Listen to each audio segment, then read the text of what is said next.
So, kamusta po mga Streetwise? Ako po si Takeru Miyamoto at welcome po sa aking munting channel. So mga kababayan, ungkatan na po ng baho, ungkatan na po ng kurakot. So napag-alaman pala natin na itong si Chis Escudero pala, matagal na palang magnanakaw.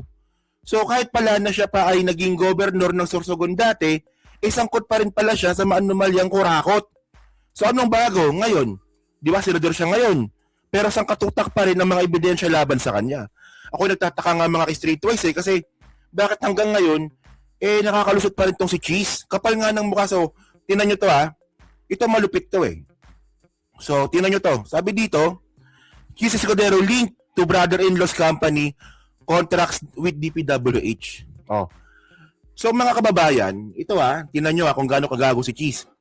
So ngayong senador po siya ngayon, meron po siyang bayaw, asawa ng kapatid niyang babae.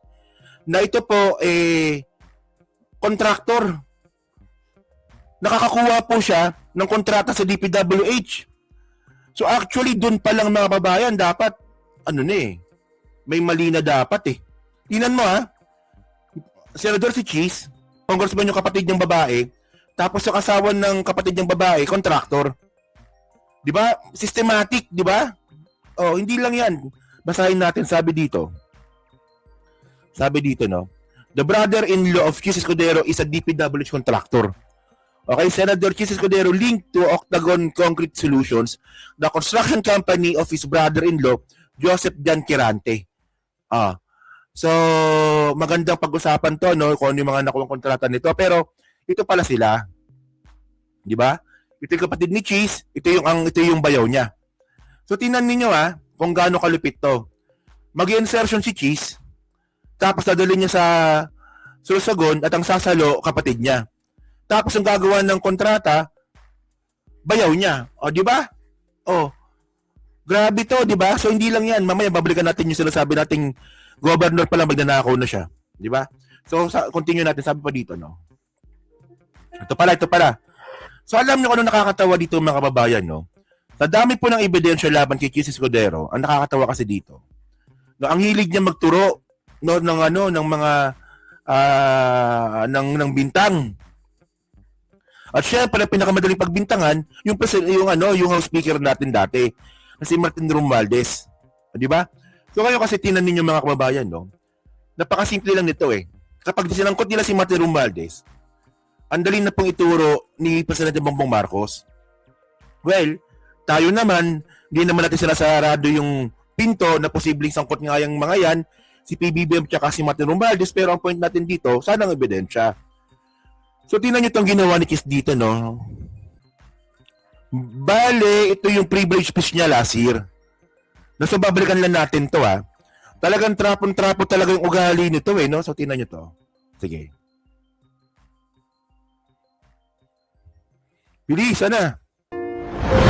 Martin Makaka-copyright tayo, may music. Sige. Romualdez.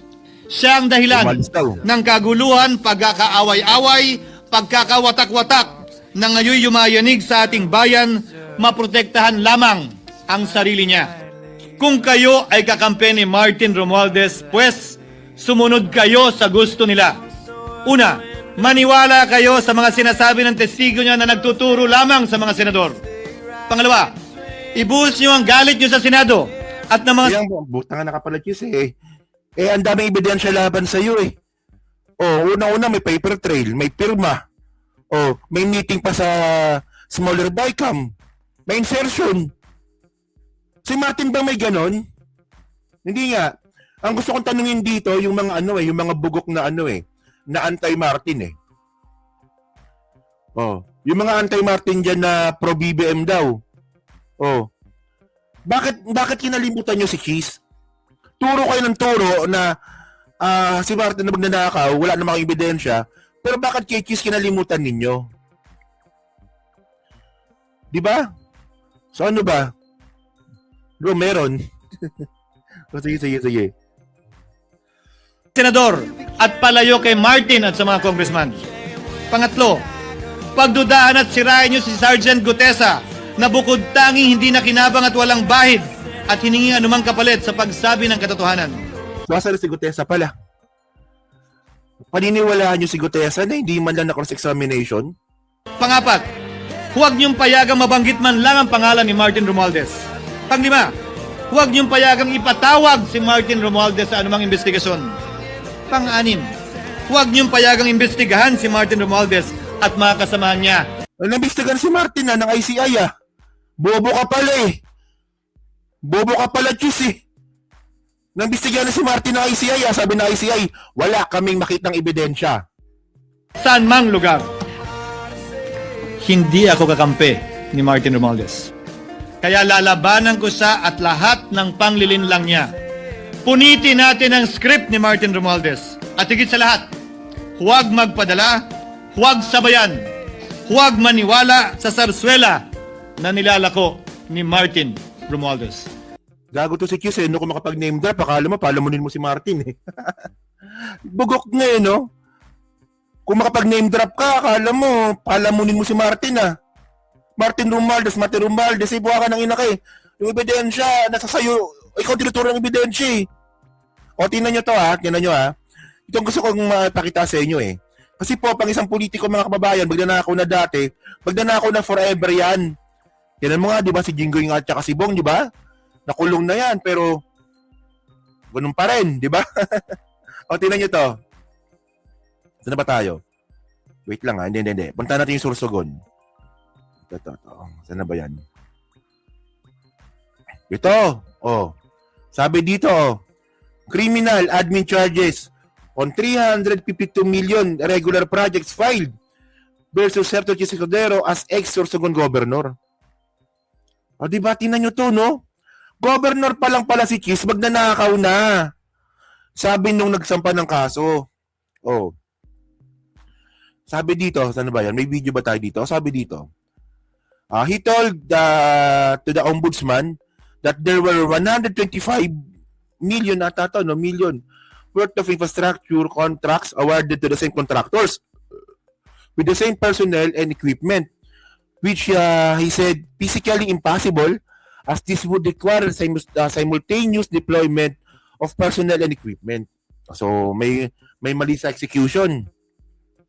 He also questioned the misappropriation of 15 million national government funds, including 10 million in typhoon relief. Pati pala typhoon relief, no? Kinulimbat. Ang nagsampa sa kanya ng kaso si Aceron. Aceron highlighted the falsification of procurement. Malupit, no? Yung pag-falsify nga pa ng procurement, no? Kasi kung sa governor nagagawa ito, yung falsification of procurement, no? Sa Senado naman po insertion. So talaga magnanakaw na pala talaga dati pa to. Di ba? So tingnan natin tong interview ni Aceron. Ito. Kita ko na. Sige. Against him. Magandang umaga. Dito ngayon upang mag-file ng criminal and administrative action case against the former governor of Sorsogon and now Senator Francis Chis Escudero. Mga kawani pa rin doon na treasurer at yung mga members ng Beach Awards Committee na kasama sa kaso ito. Ang kaso ito ay bunga at galing ng lahat sa global findings of 2021 sa provincial government of Sorsogon. Ito ay umpisa nga kumaraming medyo malabo yung audio, no? Ano ba? Medyo malabo yung audio. Pero at least nalaman natin at nakita natin na totoong may isang nagsampa ng kaso kay Chis. Ito nga po si Attorney Aceron. Siya yan. No? So tingnan nyo yan kasi kung totoo ito mga kababayan, so ibig sabihin nito, puta dati pa lang talaga, magnanakaw na si Chis. Kasi tingnan nyo ninyo kasi kapag ikaw po talaga expert ka na magnakaw, magaling ka na magtago. Tingnan nyo to pakita ko sa inyo. So ito naalala nyo to. Ano ba yan? Ito naalala nyo yan. Sabi dito, no, breaking. Commonly clears Escudero, Lubiano in 2022 campaign donation. Di ba? So, umamin nga si Chis na meron siyang natanggap na 30 million galing kay Lubiano, pero nakalusot po siya. No, kasi kahit sabihin mo dito mga kababayan, no, na personal na pera yon ni Lubiano, pero ang point dito, ang pera, kung ang pera pa rin talaga, nanggaling sa kumpanya, hindi yan pera ni Lubiano. Kasi medyo may discrepancy po eh. Nawalan din pala 13 million po yung kumpanya ni Lubiano. Sakto po nung binigay niya yung pera ni kay Cheese. Ba't parang di ata nakita ng Comelec yun ha? So tingnan niyo ha, ganyan po yan. Ganyan po katibay si Cheese. Oh. Tapos ito. Yan oh, ito ha, tagal na nito. 6 months ago. Billions of flood control unanswered questions beyond Senate's 142 billion BICAM insertion. Oh. 6 na buwan na ito mga kababayan, hindi pa rin po sinasagot ni Cheese ito. Yung 142 billion po na yan na insertion. Oh. At syempre, yung mga streetways ito yung pinakabago ngayon. Ano ba yung pinakabago ngayon? Kung dati nga po sa Blue Ribbon Committee, recommended para po filean ng kaso sila Cheese, ngayon iba na. Iba na po yung ginawa ng Blue Ribbon. So ngayon daw po, recommended for, ano sabi? Recommended for further investigation na lang. So, ang tanong natin dito, anong meron kay Cheese? Di ba? Dapat kasi dito, no, malaman natin talaga yung katotohanan dito na sobrang obvious naman eh. Kay Martin Romualdez po, walang ebidensyang makita. Dalawa lang yan. O magaling magtago si Martin, kaya hindi makita, o talagang hindi siya kasangkot. O, dalawa lang yan eh. Ako kasi no, hindi ko naman sinasarado yung pinto na posibleng kasangkot si Martin. Pero hanggat walang ebidensya, magmumukha lang po kayong tanga nakakaturo sa kanya. O, DDS man, o pro-admin ng mga supporter. Sipin nyo na walang ebidensya, turo ng turo. Oh. So yun mga streetwise, no? So kayo po, no? Ano masabi nyo nga po dito na itong si Cheese pala, matagal na palang sangkot na sa nakawan. Nung ano pa lang, nung governor pa lang pala siya. Sabi ni Aceron. Oo. So yan, no? So kayo ba? Di ba? Binoto nyo kasi. Ba't nyo kasi binoto? Ako di ko binoto yan. Binoto. Ako lang, no? Pero, so yun na, super comment lang po sa baba at binabasa ko pong lahat yan. At syempre, dyan po sa Team Replay, so palike, pa-subscribe, di na makalabisan, pa-share na rin po ng video natin ngayon. So thank you mga ka-streetwise, kita na ulit tayo sa susunod ng content. So thank you, salamat and bye-bye.